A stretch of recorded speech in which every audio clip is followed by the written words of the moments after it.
Hello, welcome to this very special edition of the Pace Report, reporting live here at Bethany Baptist Church here in Newark, New Jersey for this year's 2022 James Moody Jazz Festival festivities. Now here at Bethany Baptist Church here in Newark, they have a jazz festival program, and what better way to really support the Black American music experience here in the church is by a legendary trumpeter and educator who is no stranger to the world of jazz, and that's the great Jon Faddis. In a career spanning some 5 decades, Mr. Faddis not only has been on the front lines, but he's played with some of the most important, if not prolific, musicians, including the great Quincy Jones, as well as Dad Jones and Mel Lewis, Dizzy Gillespie, his mentor, as well as the great Lionel Hampton, just to name the many in this few. Tonight you're going to see highlights of his brand new quartet, and I had a chance to sit down and break bread with him to talk about his role as an educator and talk about the success of one of his prior students, Samara Joy, who I've profiled here on the Pace Report, as well as we sit down and we talk about the legacy of the great Pops Louis Armstrong, as well as talk about his days as a session musician here in New York City. So sit back, relax, and enjoy highlights of the Jon Faddis Quartet live here at Bethany Baptist Church here in Newark, New Jersey for this year's 2022 James Moody Jazz Festival.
Mr. Faddis, one of my all-time favorite trumpet players. Thank you for sitting down with me. I want to start this interview off on the education side. I noticed that your band is really the next generation playing Black American music moving forward. And you being a professor at Purchase College, what are some of the key things that you want your musicians and students to understand about, one, the band stage, but also the history of this music?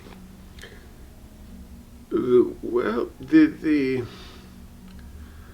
my philosophy changed over the past 22 years since I've been teaching at Purchase, because one of the things that I discovered, there were these students graduating with master's degree, and they couldn't tell you one thing about Duke Ellington or Louis Armstrong. So I changed my whole approach to teaching students, because I really believe, you mentioned history. They need to know this history. They need to know that, back in the 1920s, it was against the law for a black person and a white person to perform together. And that Eddie Lang changed his name to Blind Willie Dunn so that he could make a record with, what's his name? Who's a guitar player?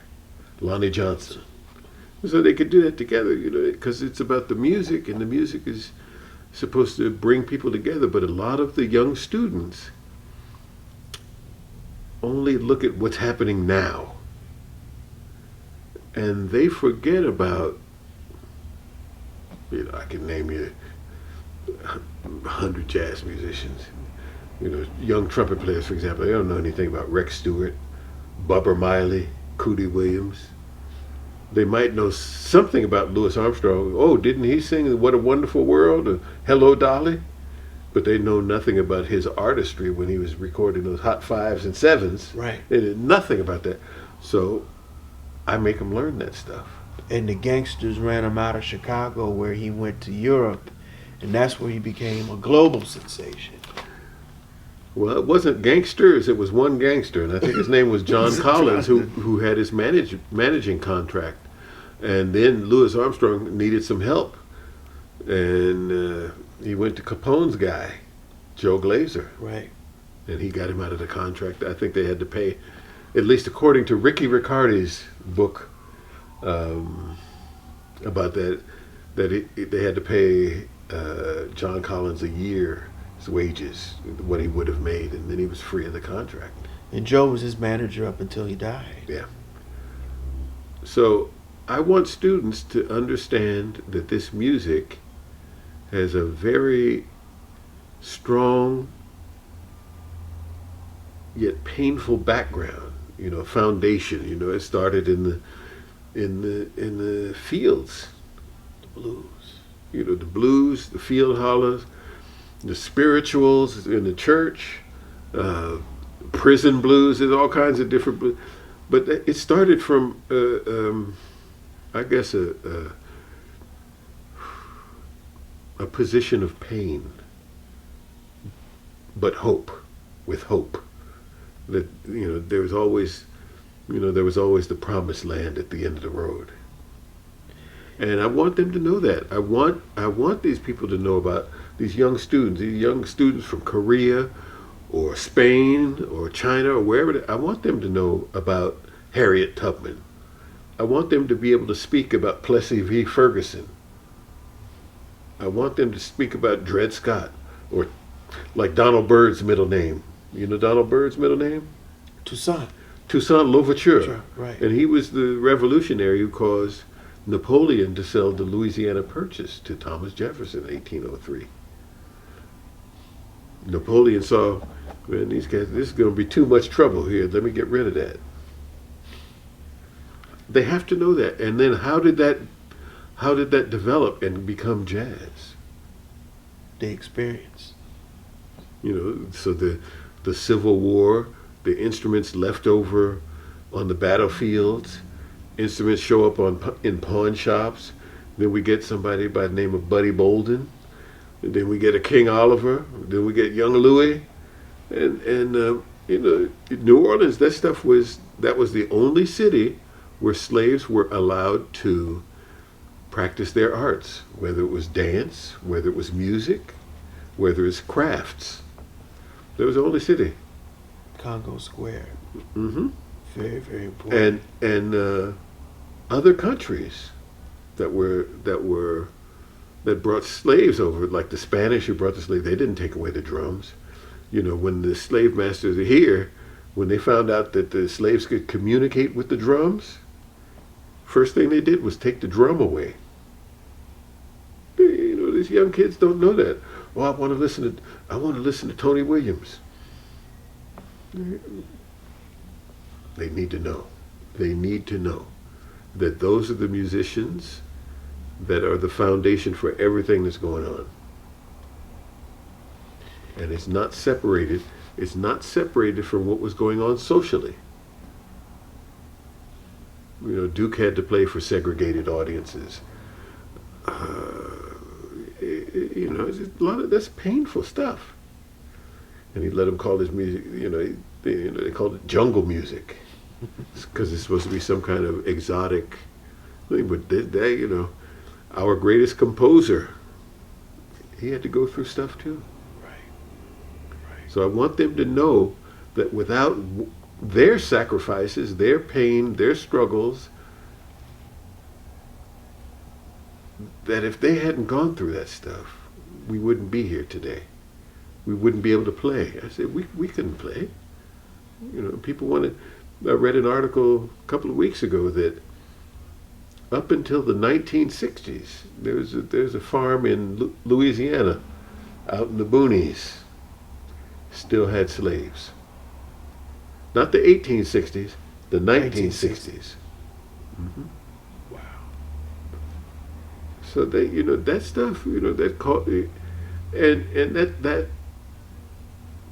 that touches upon a lot of pain. So if I have a Korean student, I say, well, how do you feel? Because everybody got the blues. How did you feel? I said this to one class, a guitar player in particular.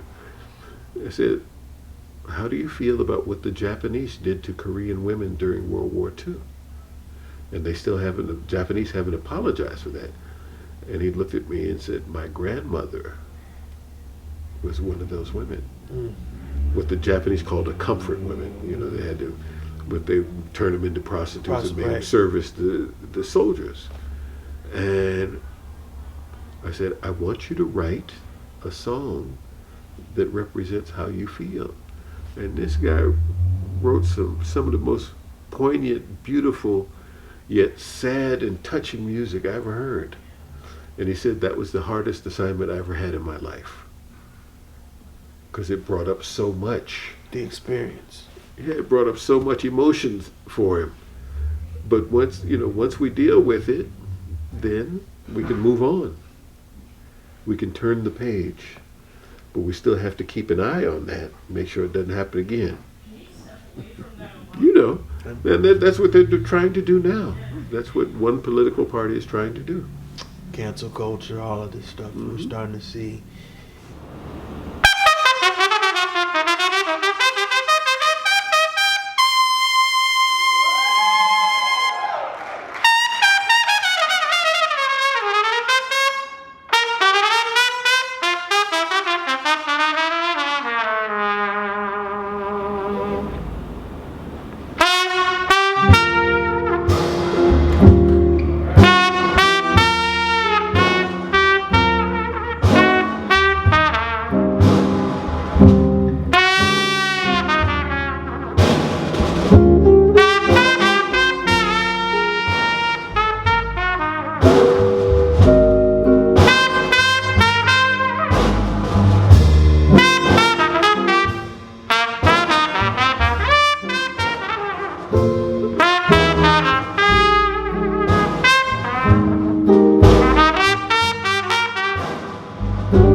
Russell Malone.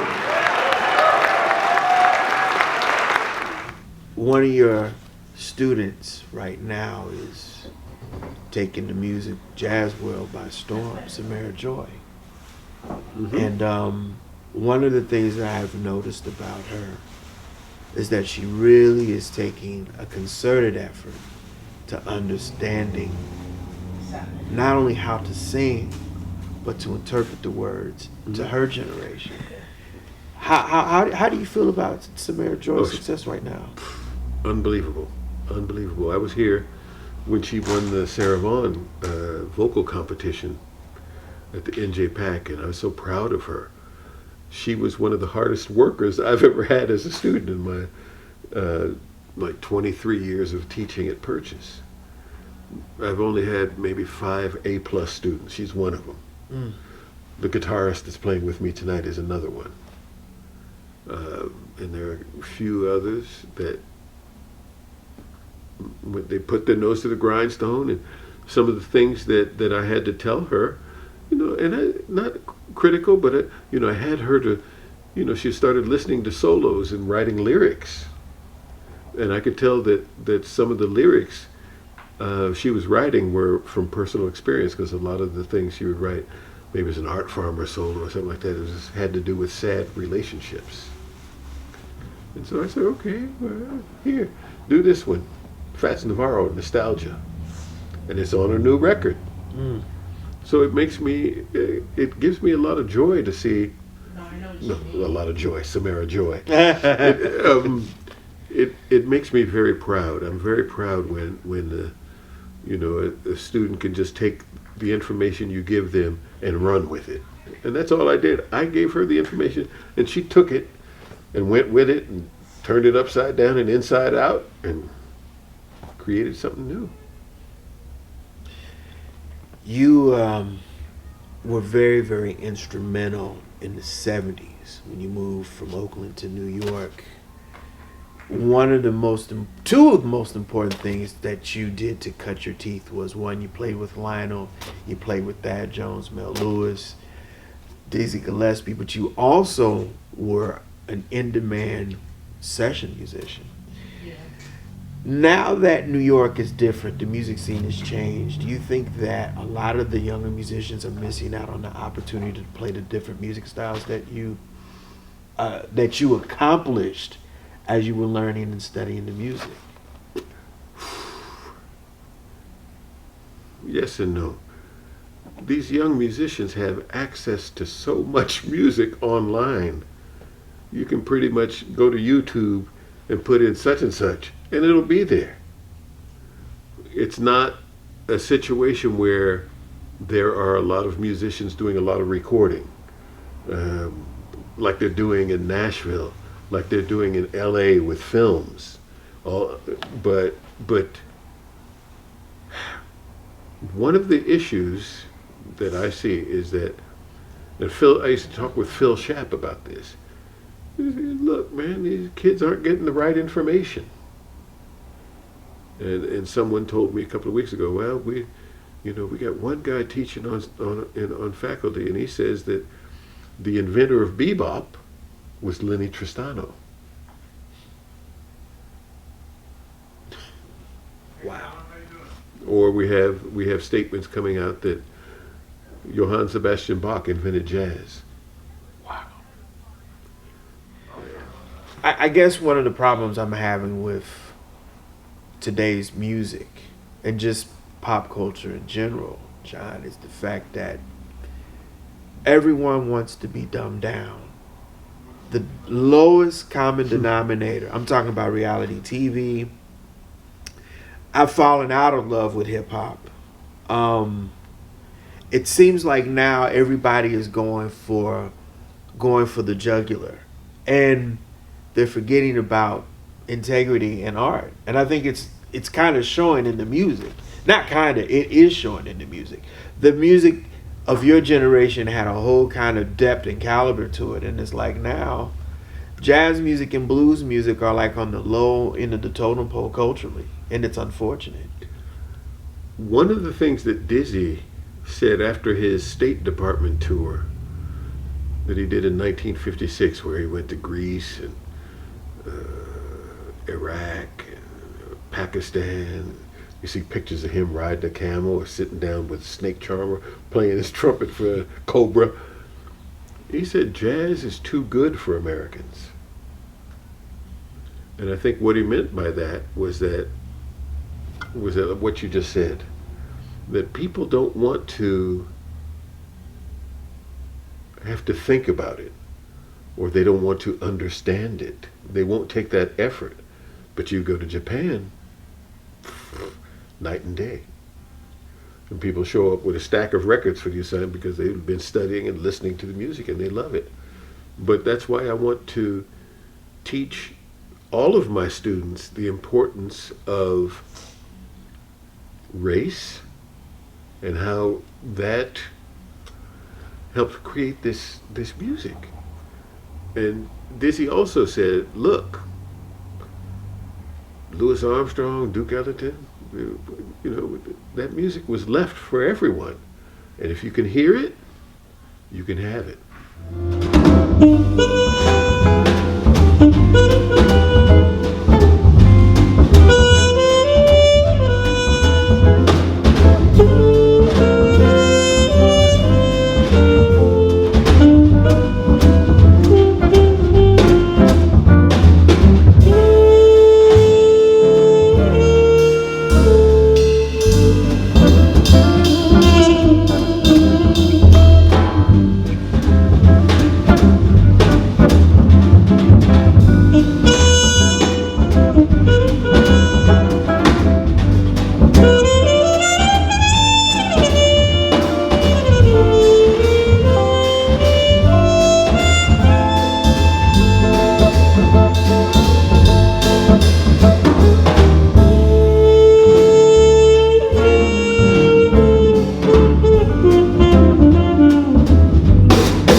Think we still have a ways to go as far as reintroducing the culture again to the young generation?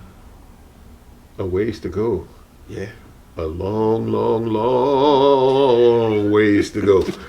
Of course. And I think that starts with our, as Vinny said, and my cousin Vinny, our youths. Youths. The youth. Sometimes the jazz programs that they have in elementary school or something, the teachers have to do that after school because the school won't give them money to do it during school. It's not as important to them as math or English or language or science or anything like that. They don't understand the importance of music in our culture. They do in Europe. The musicians, they get educated about music from an early age. And I think that when those Europeans, whether it's in Germany, in France, in Switzerland, in Austria, when they grow up, they have a very, very, very good foundation for that music that they're studying. And sometimes that includes jazz. When I was in Chicago, I used to work with some teachers there, just talking to them about arrangements and blah, blah, blah, and music and phrasing. And some of the students in Chicago don't get an instrument until they get into high school. They don't even, there's not even an opportunity for them to pick up a trumpet or a saxophone when they're 8 or 9 years old. It's easier access for them to play video games and tablets and basketball, but it's hard to play an instrument. Well, an instrument you got to practice. You got to practice it, and they practice. I guess it's a different kind of practice when you're playing video games, or if they're playing basketball or football or baseball. That's a different kind of practice. But I think the mental difficulty, the stick. You have to stick with it. You have to learn from your mistakes. You have to keep going no matter what. A lot of students aren't willing to do that. So you hear, I used to play the trumpet. Why'd you stop? Yeah, well, it was not too late to. Moody. We're here celebrating James Moody. The James Moody Jazz Festival. And I know that Moody told Dizzy when he was in his 60s, Diz, I wish I played the piano and so I could understand some of those things you were telling me back in the 40s, and so I understand him. And Dizzy just looked at him and said, "You're not dead." So Moody, to his credit, started taking piano lessons. He's in his 60s. Learning voicings, writing new material. And that's what it takes.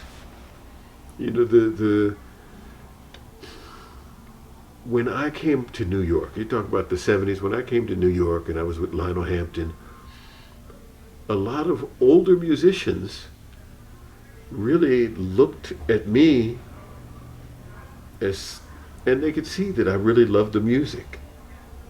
They could see that. And most of these musicians were the age of my parents. My father was born in 1919, 2 years after Dizzy. My mother was born in 1922. And they grew up during the Depression. They had a difficult time. My father was president of the Congress of Racial Equality in Oakland, California. Core. Wow. Yeah, he was the president. Ennis. And he had people. I remember the Sheraton Hotel in San Francisco. They wouldn't let blacks stay there, and they wouldn't let blacks have any of the good jobs. They were all maids or something like that. Domestics. Yes. And so my father threw a picket line on the thing, and their bottom line. Boo! So my father said the guy wanted to have a meeting with him. And he's referring to him as Mr. Faddis. Isn't there something we can do? And he was literally crying. And my father laid down, here's what you have to do. This is what you have to do. When the Black Lives Movement started, I just thought to myself, who's leading the movement? there wasn't a figurehead up That's there. right. That's what, there wasn't a Martin Luther King or Malcolm X or whomever. There wasn't that person that people could look to and say, we're going to follow. And yes, all lives matter, but, Native American lives. I had a student who's married to someone from the Sioux tribe out of the Dakotas. And they tell me stories that we don't even know is happening. America has been really, really, really, really cold and callous towards not just people of color, but Indians. Well, they're of color too. Yeah, but the indigenous people in this country have always been shafted, and they've been. And the unfortunate thing is, I think corporate America, by way of the casinos, that's their only form of payout, or that's their restitution, which is kind of I hate to say that, but it's a capitalistic form of their way of saying we're sorry, which is not really cool. Am I saying that right? Is that politically? You're okay. You're good. Because we're in these times where we're politically incorrect, and I want to be politically correct. Well, one of the things that my student Ryan Berg, bassist, really good young bassist, was telling me his wife tells him stories about young women that get kidnapped and then they just disappear. And that's going on today. Police don't want to look at it, so maybe they're involved, maybe they're not.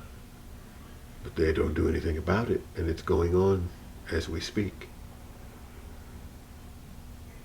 Even though in the Native American societies, they taught fighting techniques and strategy to the revolutionary army. They took a lot of those ideas about guerrilla warfare or small pods of fighters or soldiers, as opposed to having, like the British, everybody's lined up.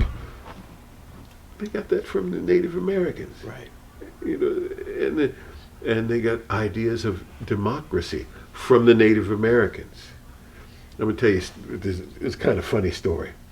One time I went to a trumpet conference in Richmond, Virginia,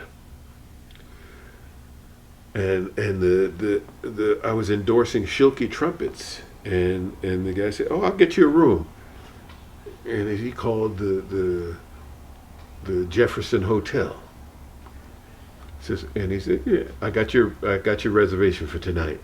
So I said, "I got a room." So I had a rental car, my suitcase in the car. I was hanging out till 2 a.m. I go to the hotel.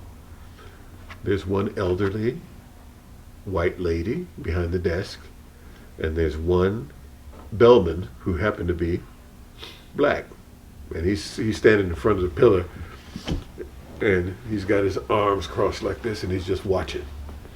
And I say, "Do you have a reservation under the name of Faddis, please?" "How do you spell that?" Faddis. "We ain't got nothing like that here." I said, "Do you have anything from," so I gave the guy's name, "Griffith, who is the one that made the reservation, or Schilke Music Company?" "No, we ain't got nothing like that here. We ain't got nothing like that. We ain't got nothing." I said, "Do you have any rooms available?" "No, we ain't got." So now I know that the bellman he's really checking it out now, because I'm getting ready to lose it. I'm getting very angry. I said, "You mean to tell me you don't have any rooms here?" And I had a reservation. I said, "Well, what about the Sally Hemings suite?" Here's your key.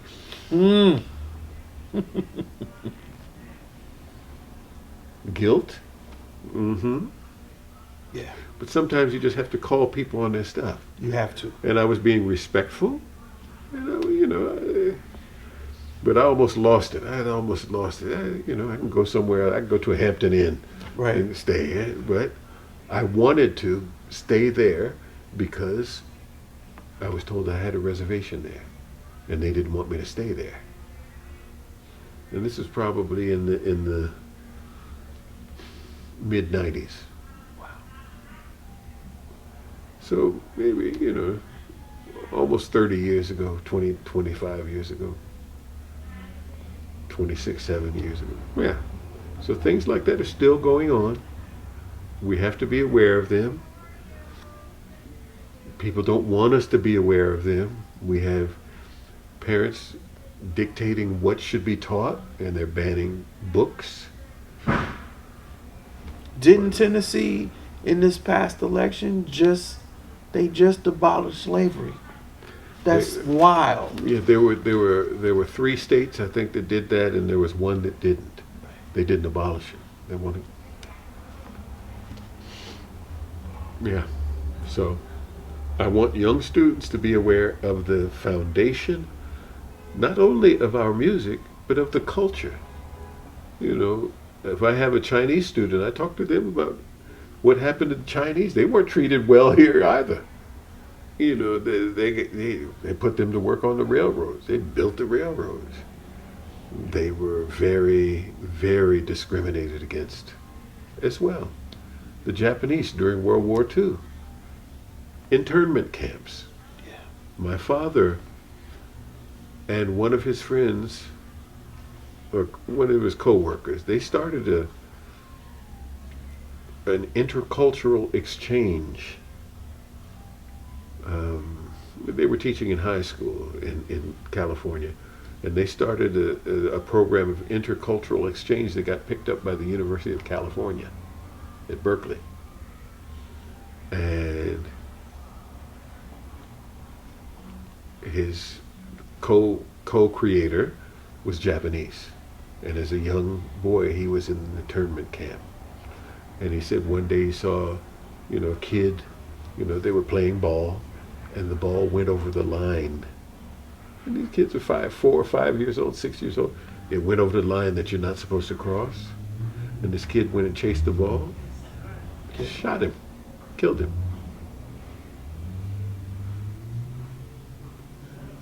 So at some point, before we destroy each other, before we destroy this earth, something has to be done. I tell my students, I said, look, you're studying this music, and this music is very powerful. Louis Armstrong once stopped a war. James Brown stopped a riot in Boston. Yeah. The night of the night Dr. King was killed. In '68. Yeah. So music is powerful.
one of my all-time favorite records that you recorded Uh-oh.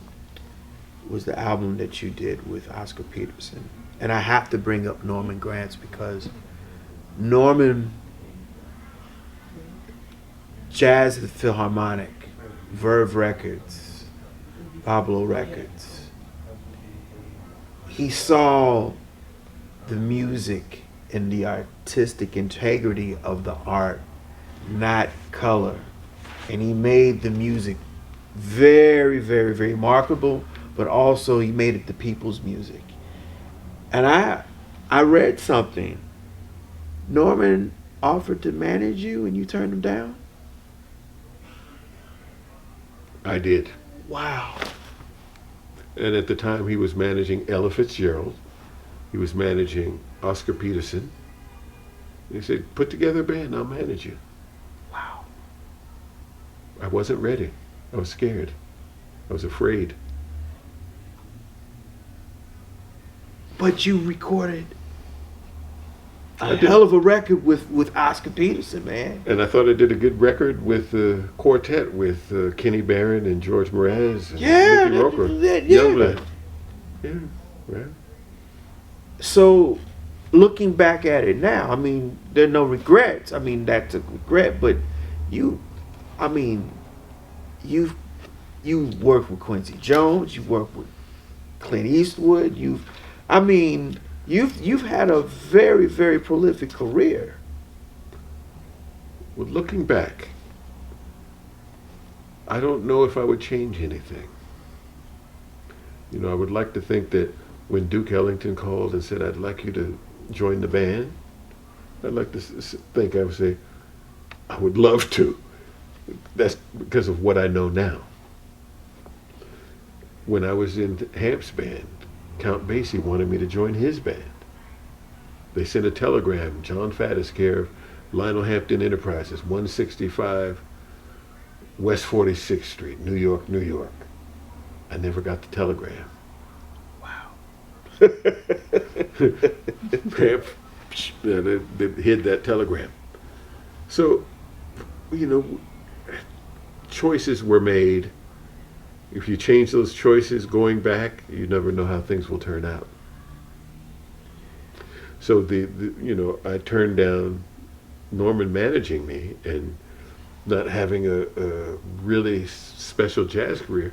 But what I did do is I started to do a lot of studio work. Yeah. And I started to play with a lot of other musicians that, you know, I grew up listening to James Brown. I was going to ask you about that. I grew up listening to the Temptations, you know, Aretha. You know, that's a part of who I am as well.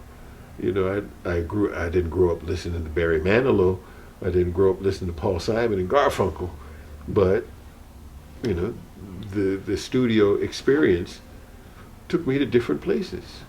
Speaking of studio work, you had the opportunity to play and record with two dynamic brothers who I'm speaking of Nile Rodgers and Bernard Edwards, Chic.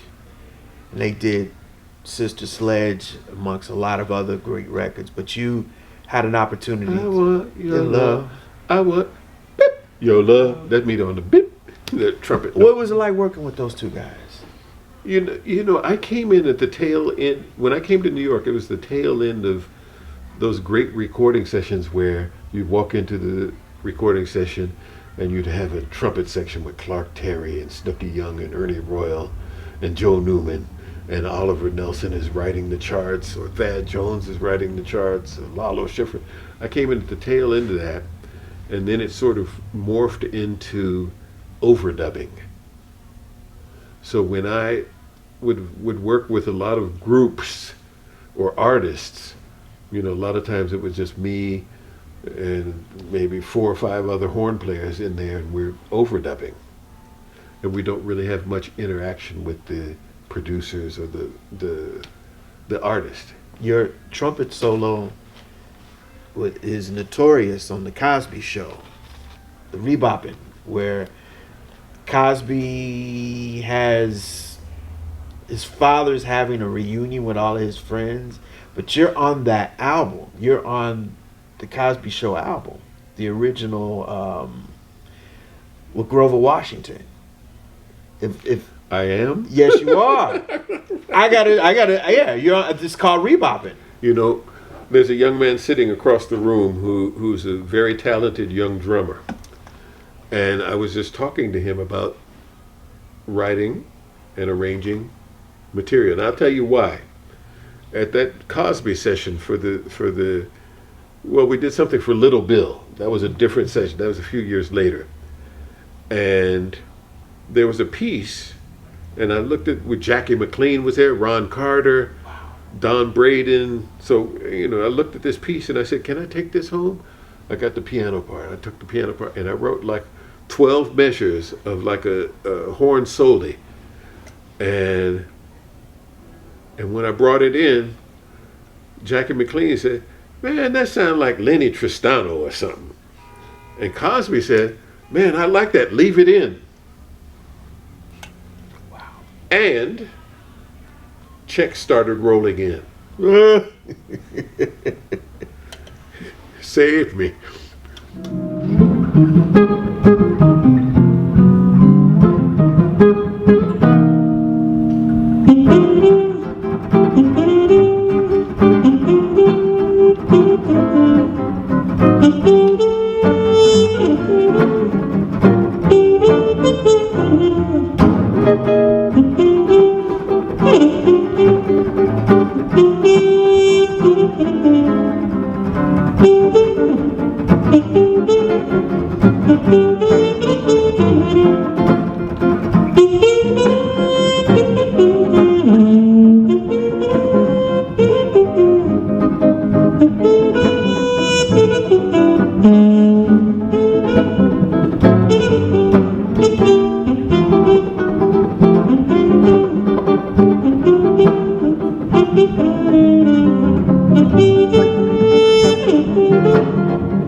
John, you know, you're on Grover's iconic Mr. Magic record. But.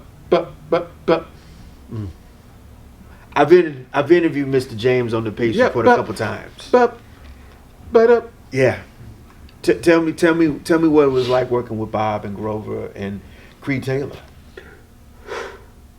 I always liked working with Creed and Bob because they would be out at Rudy Van Gelder's studio, and there's a great studio to play in. Had a big room.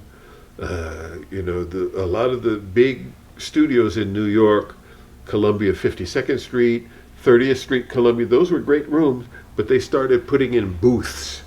They'd have a drum booth, they'd have a bass booth, they'd have a guitar booth, they'd have a vocal booth, and they would break up the room so you didn't get that big reverberant sound.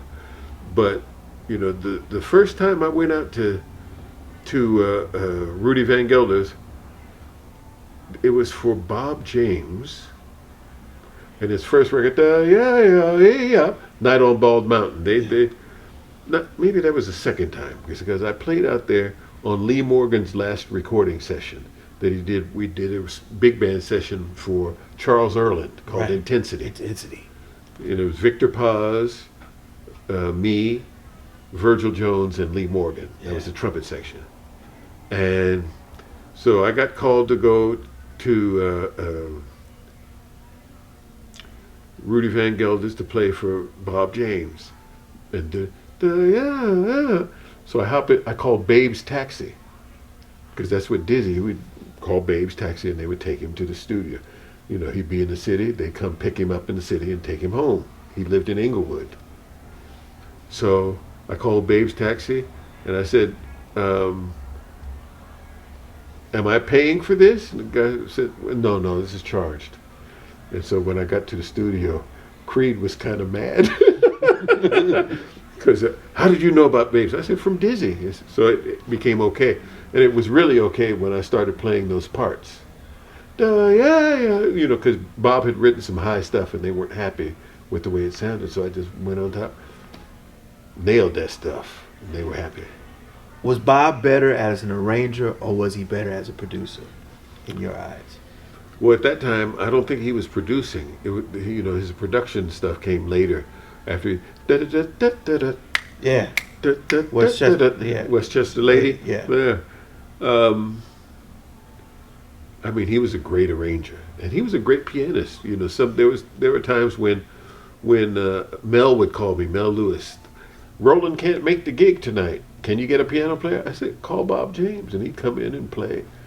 You know, A Child Is Born. He's a great pianist, great musician, really. And I enjoyed playing his arrangements. One of the most difficult ones, it was so funny. Randy Brecker and myself were the trumpets, Michael Brecker and David Sanborn. Oh, Jesus. And I think it was the record Lucky 7. So he did this thing that was in 7, and it was a lot of bip, bip, bip, bip, bip, bip, bip. And we basically had to record one note at a time because somebody was always missing the bips. It was really funny. What was Creed Taylor like as a person? And what is the thing that you're going to miss about Creed now that, you know, he left us? Creed was pretty quiet as a producer. You know, some producers, you know, they're you know, trumpets, you need to do this, trumpets, you need, and they get all in. I think Creed, you know, let the musicians do what they needed to do to make the record, and he was pretty quiet. You know, I was really in love with those CTI records that Freddie did. Yeah. You know, you know, when he did Mr. Clean and First Light. Red Clay. Yeah. Those were such great, well-engineered records. Freddie played great, but the sound on it, unbelievable. So, you know, if he's, you know, I didn't know about Creed. You know, I just knew he was the producer. I didn't know who that was. I didn't know his history with Wes Montgomery and, you know, what he had done. It's my last question. I know you got to get on that band stage. We're talking about session records. You are on a very pivotal Kool and the Gang record. Yeah, but I saw him at the airport in Europe maybe 4 or 5 years ago. He didn't remember me. He didn't remember? No, he didn't remember me. So I don't want to talk about Kool and the Gang. No, I'm kidding. No, but another sidebar to what I'm saying, Ymir Deodato was Creed Taylor also. And he's the one that started the chain of hits on the commercial side with Ladies Night, which you played on. Tell me, you don't remember? Do you remember the session? Do you tell me about that? Because Ladies Night was really the direction where Kool and the Gang went from funk band to commercial. What was it? Ted, what's his trombone player's name? Ted Adams? Who was it? You know, he used to come down to the Vanguard and sit in with Dad and Mel. And he got the gig with Kool and the Gang, so called Faddis. So, you know, they called me and I'd go do this thing, and you know, some of those recordings that became big hits, I don't want to sound like I was above it or anything like that, but when you're doing like 3 sessions a day and you're going from one to the next, you don't know what's going to be good. You just want to go in there and do your best. And that's what I did. I think we recorded that maybe in West Orange, somewhere like that.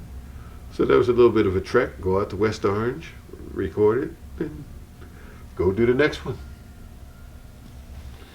He didn't remember me though. It hurt my feelings. Thank you, sir. That'll do it again for this very special edition of the Pace Report. Reporting live at this year's 2022 James Moody Jazz Festival here at Bethany Baptist Church here in Newark, New Jersey, in conjunction with NJ-PAC. I'd like to personally thank the incomparable Jon Faddis for his time. Also, I'd like to personally thank Ms. Northon Kirk, as well as the staff and management here at Bethany Baptist Church. As well as I'd like to personally thank the talented Christian McBride, who's the artistic director for the James Moody Jazz Festival. As always, people, please follow me on social media by Facebook, Instagram, and Twitter, as well as visit me on YouTube and Vimeo, and leave comments, as well as support the Pace Report. Until next time, remember, if it's in the groove, it'll make you move. Until next time, peace.